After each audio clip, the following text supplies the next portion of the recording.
Hello, hello! I'm back and finally with a new pattern for you guys. Oh my god, I just realized I haven't published the pattern since February. But I am back, baby, and it is time for my annual crochet along, Tina's crochet along. And this time we're gonna do the LUZ crochet along. LUZ means light in Spanish, and I think for at this moment in time and also entering winter, we really need to spread that light and be intentional about it. So I'm gonna put my money where my mouth is, and I'm gonna spread some light with you guys because we're gonna be working on this super cute crochet along. So first of all, we're gonna make decorations like you see here behind me. Maybe you can come a bit closer with the camera and see there are 3 parts and there are 3 different pieces. Each one comes with variations. You have bells, you have stars, you have flowers, and lots of things that you can do. And on top of that, you can also, all of the pieces can be mounted up onto fairy lights. Ah. Aren't these pretty? So you have bells and you have the flowers and you have some very quick, simple ones.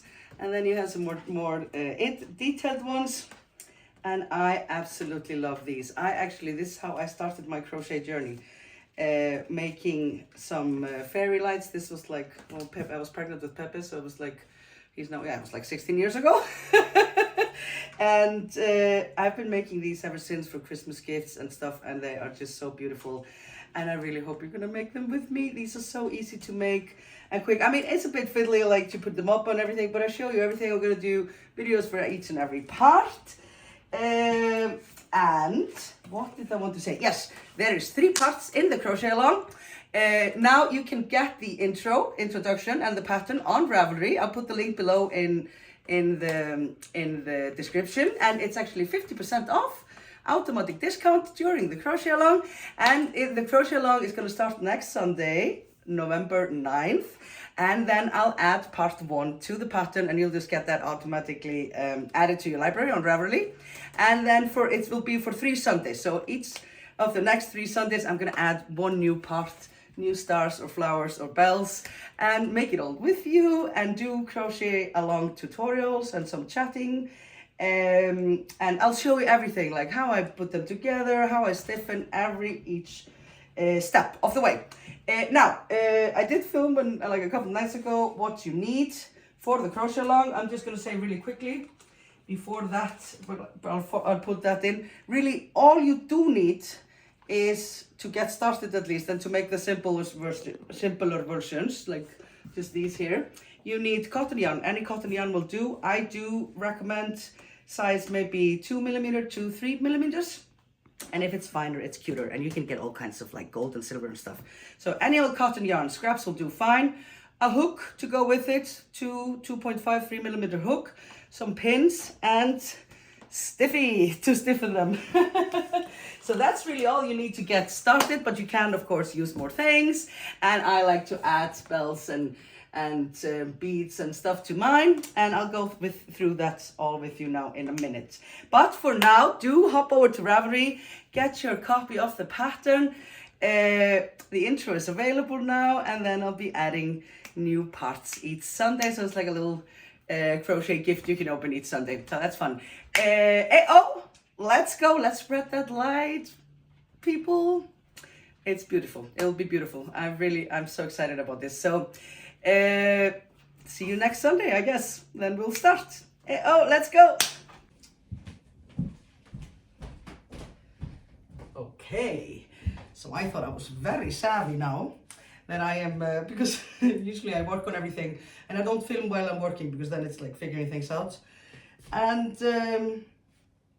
then when I'm filming, you know, I've packed everything away because I'm not doing it anymore. So now I'm very pleased with myself. I am sitting down here tonight to ensemble both my lights, my fairy lights, my LUZ fairy lights, and also to make some of these. I put a few of them together and string them together, like, and put, you know, beads in between. And I have some little bells here as well, like really cute ones.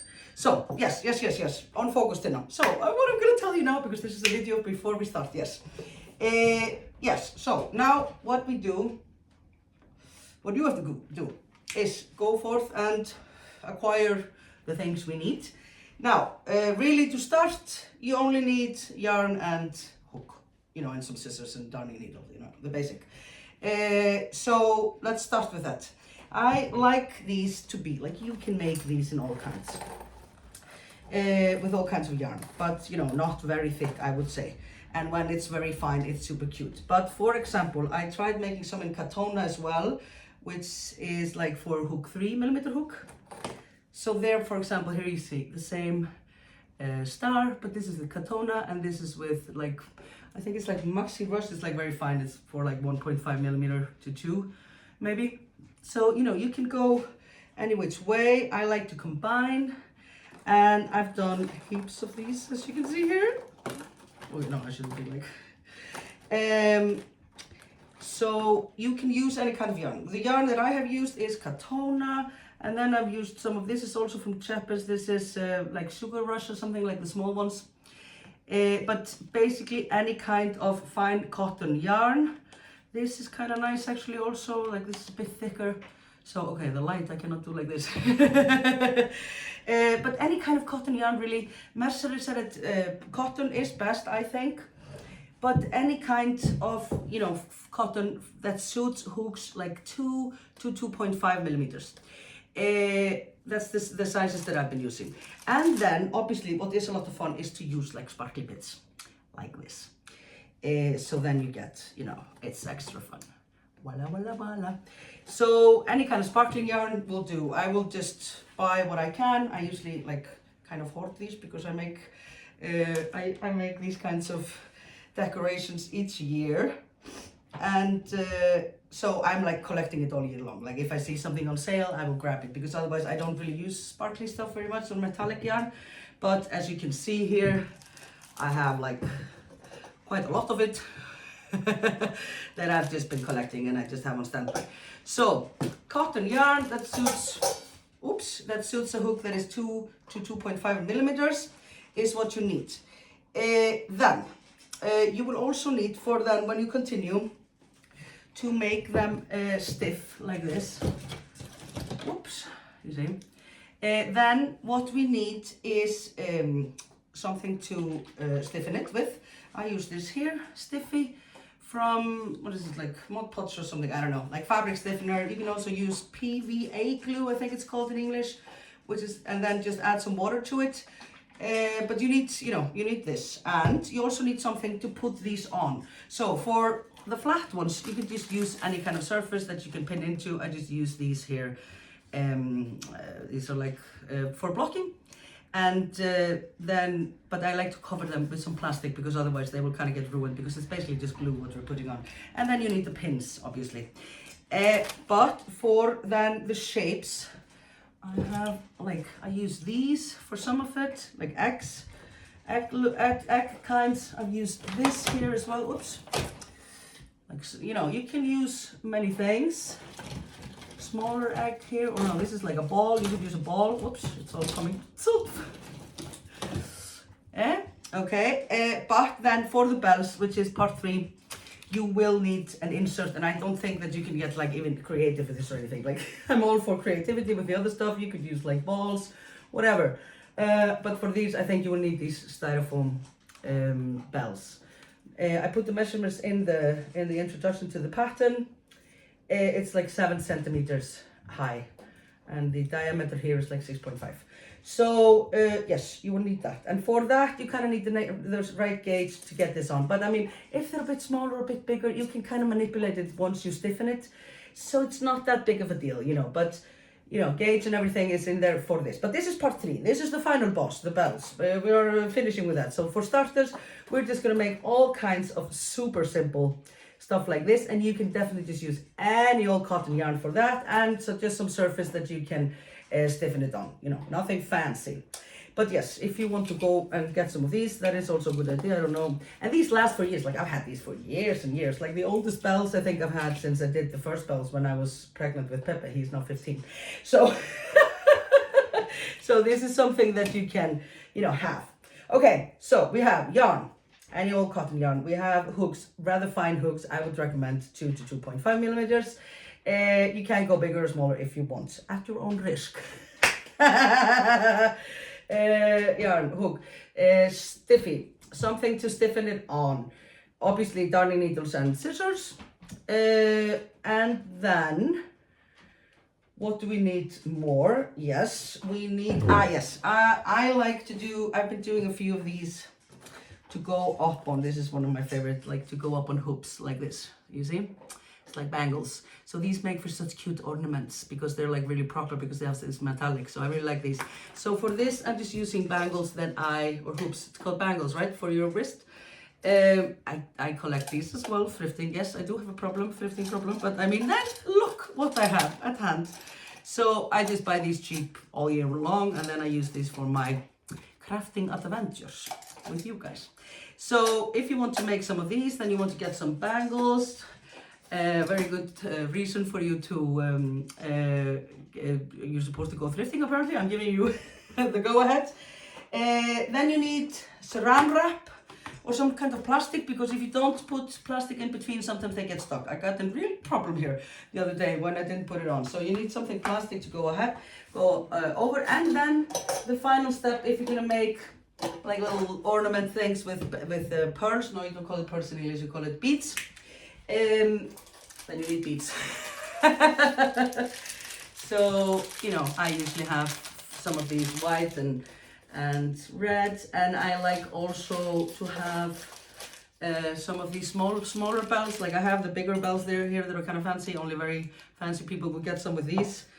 Then I just have the cheaper ones here. So bells you can put on it, beads, and I kind of like, this is not necessary step, but I really like to go thrifting, or I used to make more of this back in the day, so I have lots of it still, for old jewelry.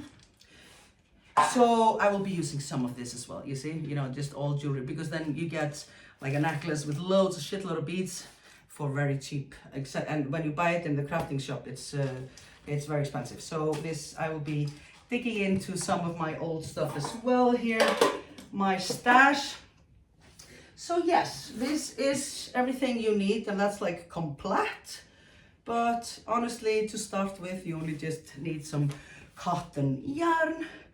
And yes, also for the stiffy part, you need a pencil and something to put it into, yeah? So happy to be filming this now when I have everything at hand. So now basically this is my kitchen table. Poor Pepe. And now this is just this is just covered. This is like this. He will like kind of scoop it to have his breakfast cereal. But this is the situation here. And it's just very nice to have everything at hand and be able to show you everything. So now your mission is to go forth and acquire all these materials that we need. Or, you know, and just, again, you can do this really, it doesn't have to be expensive or anything. Everybody can buy locally. And, you know, thrifting is a great option, and just use up the scraps and pieces, and these make for such beautiful presents. I can't wait to ensemble mine and make up for gifts for, like, I will do some for my like favorite neighbors as well, and you know, some people who don't expect gifts, you know. But the ones that always get a set of I usually do each year something new, is my mom, my sister, and my bestie Iris. They always get like, they have like since like 2008 or something, like a series. But here I have in this crochet along my three favorite bits of when I'm making the little decorations. Oh yeah, and do check out, that's the other thing actually that is my favorite. I should make a few of those. That's my hearts and hoops, it's called that. Yeah, they have little beautiful hearts, that pattern. I have a video for it as well. So yes, go forth and get all your stuff, and I'll see you next weekend, and we'll start spreading the light. Yes. Happy times. Whoop. Oh my God. I forgot. How could I forget the most important part for the loose crochet along, the light crochet along? You need lights. So this one here is my favorite actually. These come with like clear lines, and this one is 20. I'm gonna make that for me. I think I'm gonna put it here over this here, the archway here. But let us see. But yes, you need the lights. So these are the ones that are my favorite, and you want to make sure that they are not the ones that go in a circle, but are like for lying down, because these go so beautifully in like the windowsills of a window, so you want to be able to let them lie out. And I would recommend starting with a 10 light one, because you know it's just good to, if you're gonna make it for gifts, then 20 is very excessive. I'm gonna make, you know, 10 light ones for gifts. This one is for me, but yes, you need the lights. Yes, so any lights will do, because the way I designed it is because now I don't know where people are buying these, like when I did it in Iceland. So you want some that you want this to be able to fit up on here, like so. And you can adjust the size of the hole here. So any lights will do. You can always adjust it, like, I mean, not huge ones, obviously, like that's hold the horses. But you know, any like normal sized lights will do, like this one here, yeah?